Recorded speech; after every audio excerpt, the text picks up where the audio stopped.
Hujan deras yang mengguyur Provinsi Aceh menyebabkan sejumlah kabupaten dilanda banjir. Di Kecamatan Langkahan, Aceh Utara, banjir dilaporkan mencapai 3 meter lebih. Dalam rekaman video warga yang dibagikan di media sosial, banjir merendam pesantren Bustanul Muttaqin, Desa Lubuk Pusaka, hampir mencapai atap bangunan di pesantren tersebut. Sejumlah santri dan guru dilaporkan terjebak karena tingginya genangan banjir. Banjir yang menggenangi wilayah itu terjadi sejak Jumat malam. Namun hingga Minggu siang 22 Januari genangan banjir belum juga surut.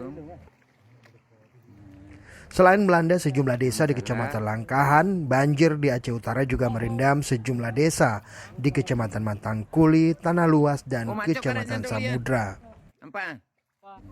Badan Penanggulangan Bencana Daerah setempat terus berupaya mengevakuasi korban yang terjebak banjir.